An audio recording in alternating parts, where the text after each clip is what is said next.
kind of up and down Lexington Avenue here in Midtown, a lot of empty stores, big box stores, smaller stores, and really get you thinking about not just in New York City, but just kind of across the United States, how this commercial and industrial real estate market's going to play out here. Fortunately, we have an expert here who can walk us through it. John Mase, he's the CEO of IRG Industrial. John, love to get your 30,000-foot overview of how the last 2 years have impacted the commercial and industrial real estate space here in the U.S. Sure. The last 2 years on the industrial space has been pretty spectacular. Rates have risen virtually every market in the country. Some of the major markets are up 25, 30, even 35%. Most even of the smaller minor markets in industrial are up about 20%. So although we're seeing inflation affecting us, it's primarily in being able to rehab buildings that we bought or new construction where it's more expensive to build, as well it's taking longer. Particularly, one issue we face is we get tenants that are ready to move into our buildings, but we can't deliver the building because some of our delays due to supply constraints are 6 months, even 9 months, and everyone's standing on the sidelines waiting for the materials to come in so we can fix them up. Otherwise, rental rates are up significantly, and there still is a large difference between office space and industrial space. I mean, we could talk about office space for, extensively, but we're primarily in the industrial sector. So how do you differentiate those two?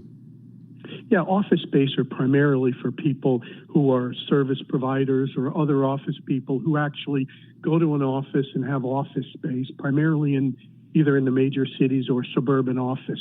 Where industrial space is big, large spaces, trucking, manufacturing, distribution, e-commerce. Rates are usually a lot cheaper for industrial space than they are for office. There's fewer jobs, and it's more for storage or for manufacturing. Big difference between the two. John, is there industrial, is there a geographical impact on your business? Are you seeing greater growth? And seems like everybody's going down to Texas and Florida. Is that where you're seeing demand for industrial space, or is industrial space pretty much across the board? I'm going to say industrial space is across the board. However, there are certain markets that are significantly stronger than others.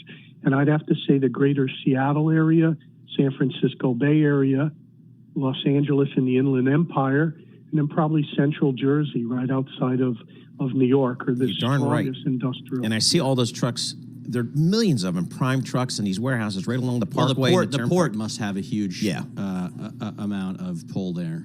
Yeah, so it's interesting, John. I mean, does Amazon come to you and say, "I need a warehouse in Central Jersey"? Is that how it works?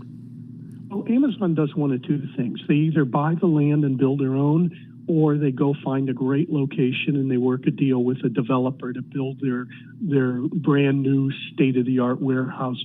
And we've done both. We've sold some land to them that they've built on, and we've also leased some of our land that we built for them. But most of what they want is the best, brand new, best location, the best, and they're willing to pay for it. But there's a lot of other people out there besides Amazon. There's a lot of onshoring where manufacturing is coming back. So a lot of our properties, particularly in the Midwest, in the Ohio, Indiana, Illinois, and Michigan area. I mean, a lot of manufacturing going on. That's been really, really stable for us.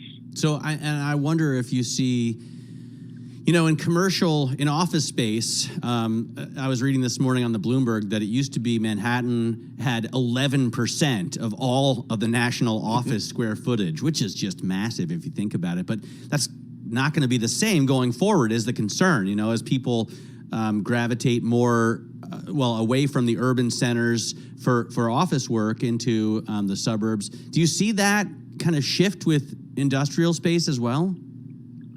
No, not really. I mean, what we are seeing, though, is that there's a greater demand for the better locations. Before, people were willing to drive an extra half hour outside of the major urban area, considering the truck expenses of driving the trucks and gas was not a big deal. Now it is a bigger deal. Therefore, they're willing to pay more money and higher rents in order to be closer to the urban inner areas. It's what's commonly referred to as last mile. So, John, interest rates are going up, maybe pretty dramatically. How's that impact your business? It certainly does. Interest rates going up. I mean, our cost of capital is a critical element of what we do. We know interest rates are going up. Matter of fact, the yield curve is flattening a bit, which is never great for the economy. But generally, if you have a good quality building, 2%, 3% interest rates are traditionally very, very low rates. We should be able to make it through even as rates increase.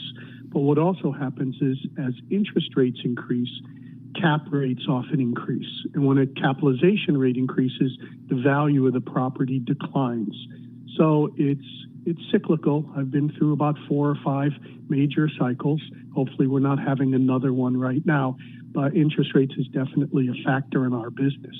Now, on the other side is inflation goes up. Right. Cost of goods goes up, rents go up. So you just have to hope that the two balance out each other. Right. Hey, John, thanks so much for joining us. Really appreciate it. John Mase, CEO of IRG Industrial.